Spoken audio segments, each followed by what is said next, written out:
नमस्कार, स्वप्नास किचन मध्ये तुम्हा सर्वांचे स्वागत आहे। आपल्या आजच्या या व्हिडिओमध्ये आपण उपवासाचा चिवडा बनवणार आहे। हा चिवडा आपण बटाट्यापासून बनवणार आहे। विकत तर हा भेटतो चिवडा, परंतु घरी फ्रेश बनवलेला त्याची टेस्ट काय वेगळीच असते। आता उपवास म्हणलं की आपल्याला काहीतरी खावंसं वाटतंच। मग उपवासासाठी घरच्या घरी तुम्ही अशा पद्धतीचा चिवडा नक्कीच बनवू शकता। याच्यामध्ये आपल्याला काही साहित्य विकत आणायची गरज लागत नाही, म्हणजे एक्स्ट्रा काहीतरी साहित्य लागतं या रेसिपीसाठी असं काहीच नाही। हा चिवडा बनवणं अगदी सहज शक्य आहे आणि तुम्ही पाहतच आहात अतिशय सुंदर दिसायला दिसत आहे, त्याचप्रमाणे चविष्टही झालेला आहे। व्हिडिओमध्ये आता तुम्ही पाहतच आहात क्रिस्पी अशा पद्धतीने झालेला आहे, अगदी कुरकुरीत झालेला आहे। बटाट्याचा आहे त्यामुळे आपण इन्स्टंट बनवलेला आहे। रेसिपीसाठी ज्या छोट्या छोट्या ट्रिक आणि टिप्स आहेत त्या मी तुमच्याबरोबर या शेअर केलेल्या आहेत या व्हिडिओमध्ये। रेसिपी नक्की तुम्ही शेवटपर्यंत पाहायला हवी। रेसिपी आवडली असल्यास व्हिडिओला नक्की लाईक करा, शेअर करा, कमेंट करायलाही विसरू नका आणि अशाच सिंपल रेसिपींसाठी आपल्या चॅनलला नक्की सबस्क्राइब करा।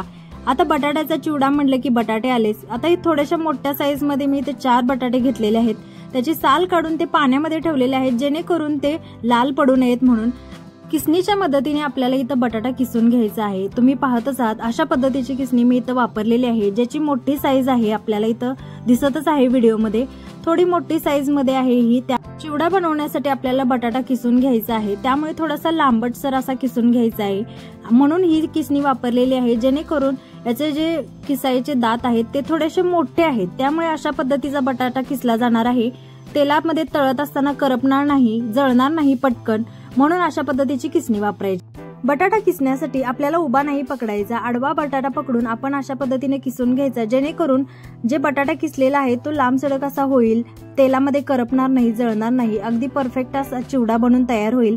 आता सगळे बटाटे इथं किसून झालेले आहेत, तुम्ही पाहिलेलेच आहे की कशा पद्धतीने इथं बटाटा किसलेला आहे। आता हा आपल्याला स्वच्छ धुवून घ्यायचा आहे, साधारणतः 3 ते 4 वेळा आपल्याला स्वच्छ पाण्याने धुवून घ्यायचा, जेणेकरून त्याच्यामध्ये जे स्टार्च असतं ते निघून जावं आणि तेलामध्ये तळत असताना अगदीच एकमेकाला बटाटा चिटकू नये, अगदी सुट्टा सुट्टा व्हावा, याच्यासाठी आपल्याला 3 ते 4 वेळा बटाटा अशा पद्धतीने स्वच्छ पाण्याने धुवून घ्यायचा आहे, जेणेकरून जोपर्यंत त्याच्यातील जे स्टार्चचं पाणी आहे ते निघायचं बंद होत नाही तोपर्यंत आपल्याला इथं बटाटा 3 ते 4 वेळा स्वच्छ धुवून घ्यायचा आहे। आणि तुम्ही पाहिलेलंच आहे किसलेला बटाटा अगदीच बारीक नाही किसलेला, असा लांब सडक किसलेला आहे, त्यामुळे बटाट्याचा चिवडा अगदी परफेक्ट असा होणार आहे। म्हणून याच किसणीचा तुम्ही वापर करायला पाहिजे। तुमच्याकडे जर थोडी मोठ्या साईज मध्ये असेल तरीही त्याचा तुम्ही वापर करू शकता, अगदीच बारीक किसणीचा तुम्ही वापर नाही करायला पाहिजे। जर बारीक किसणीचा वापर केला तर अगदीच बारीक बारीक किसलं जाईल आणि तो बटाट्याचा चिवडा आहे तो अगदीच पातळ होईल, तेलामध्ये जळणार किंवा करपणार, तो चांगला अजिबात होणार नाही। म्हणून थोडीशी जाडसर अशा किसणीचा वापर करायला पाहिजे। आता आपण इथं 3 ते 4 वेळा स्वच्छ धुवून घेतलेला आहे बटाटा। परत आपल्याला इथं सुती कापडावरती पसरवून घ्यायचं आहे, त्याच्यातील पाणी आपल्याला थोडंसं काढून घ्यायचं आहे, जेणेकरून त्याच्यातील पाण्याचं प्रमाण कमी झालं म्हणजे तळत असताना आपल्याला तेलामध्ये उडणार नाही पाणी आणि तळतानाही जास्त वेळ लागणार नाही आणि क्रिस्पी असा तळून होईल। म्हणून इथे मी सुती कापडाचा वापर करून थोडंसं याच्यातील पाणी ड्राय केलेलं आहे बटाटा। अगदीच इथं सुकवत बसायची काही गरज नाही, थोडंसं याच्यातील पाण्याचं प्रमाण आपल्याला कमी करायचं आहे आणि इथं तुम्ही पाहिलेलंच आहे अशा पद्धतीने। आता तेल अगदी कडकडीत गरम करून घ्यायचं, आपल्याला बटाटा तळत असताना तो मऊ पडू नये, म्हणून पहिल्यांदा तर हाय फ्लेम वरती तेल कडकडीत गरम करून घ्यायचं आणि थोड्या थोड्या क्वांटिटीमध्ये याच्यामध्ये बटाटा किसलेला टाकून घ्यायचा, जेणेकरून जास्त जर टाकला तर तेल एकदमच थंड होईल आणि बटाटा व्यवस्थित भाजणार नाही आणि त्याच्यामध्ये तेल जास्त ऍब्सॉर्ब होईल।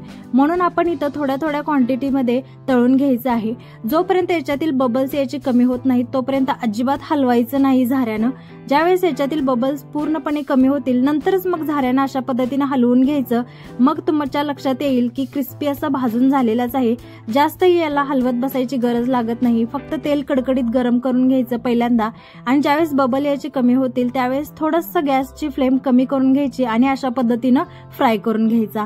मस्त असा कुरकुरीत बटाटा सगळा फ्राय करून झालेला आहे। आता याच्यामध्ये आपण उपवासासाठी बनवलेला आहे त्यामुळे एक्स्ट्रा काहीच वापरणार नाही, फक्त इथं शेंगदाणे वापरणार आहे। शेंगदाणे हे आपल्याला तळून घ्यायचे आहेत। आता 1 वाटी शेंगदाणे घेतलेले आहेत मी इथं, हे भरपूर होतात।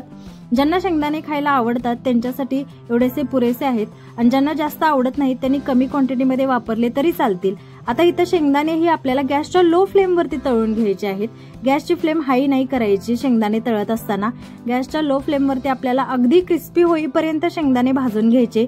जोपर्यंत शेंगदाण्यावरील कव्हर असं फुटत नाही आणि आतील शेंगदाणा असा पांढरा दिसत नाही बाहेर, तोपर्यंत आपल्याला शेंगदाणे कमी गॅसवरतीच तळून घ्यायचे. अशा पद्धतीनं फ्राय झालेले आहेत. आणि इथं आता जे बटाटा आपण तळून घेतलेला आहे त्याच्यावरतीच आपण आता शेंगदाणे टाकून घ्यायचे. शेंगदाणे जरा सुद्धा मऊ झाले नाही पाहिजेत, तेही क्रिस्पी झाले पाहिजेत. अशा पद्धतीने आपण इथं आता शेंगदाणेही फ्राय करून घेतलेले आहेत. आता तुम्ही कशा पद्धतीने इथं चिवडा बनवणार आहे त्याच्यावरती डिपेंड राहतं. मी इथं मिरची घातलेली आहे. तुम्ही तिखटासाठी लाल तिखट वापरलं तरी चालेल, जे उपवासासाठी वापरतात ते लाल तिखट वापरलं तरी चालेल, परंतु इथं मी मिरचीच टाकलेली आहे. अशा पद्धतीने आपल्याला फ्राय करून घ्यायची आहे. तेलात एकदम टाकली तर ती तोंडावरती उडू शकतात त्याच्यातील बिया, म्हणून थोडंसं अशा पद्धतीने झाऱ्यामध्ये घेऊन अशा पद्धतीने तेलामध्ये आपल्याला फ्राय करून घ्यायची. अगदी क्रिस्पी होईपर्यंत आपल्याला मिरची ही फ्राय करून घ्यायची आहे. एकंदरीत आपल्याला जे चिवड्यासाठी साहित्य लागणार आहे एवढंच आहे. आणि फक्त आपण मसाला म्हणून इथं साखर आणि मीठ वापरलेलं आहे. थोडंसं गोड आणि खारट चव आणि मिरचीची थोडीशी तिखट चव अशा पद्धतीचा आपण इथं चिवडा बनवून घेतलेला आहे. मिक्सरमध्ये मीठ आणि साखर आहे पावडर करून घेतलेली आहे.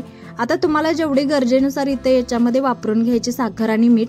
आता मी जी घेतलेली आहे बारीक करून ती सगळीच पावडर इथं वापरलेली आहे. साखर मीठ पावडर आपल्याला इथं चिवड्यामध्ये मिक्स करून घ्यायची आहे. आता तुम्हाला कसं शक्य आहे त्या पद्धतीनं मी तर टॉस करून मिक्स करण्याचा प्रयत्न केलेला आहे, पण ते शक्य नाही झालेलं. परत हाताने मिक्स करून घेतलेला आहे. अगदी क्रिस्पी असा हा चिवडा बनून तयार होतो. फायनली इथं आपला हा उपवासाचा चिवडा बनवून तयार झालेला आहे. अगदीच सोपी पद्धत आहे, तुम्ही पाहिलंच आहे व्हिडिओमध्ये. आता तुम्हाला रेसिपी आवडली असल्यास व्हिडिओला नक्की लाईक करा, शेअर करा, कमेंट करायलाही विसरू नका. कसा वाटला हा उपवासाचा चिवडा तुम्हाला, आणि अशाच सिंपल रेसिपींसाठी आपल्या चॅनलला नक्की सबस्क्राईब करा.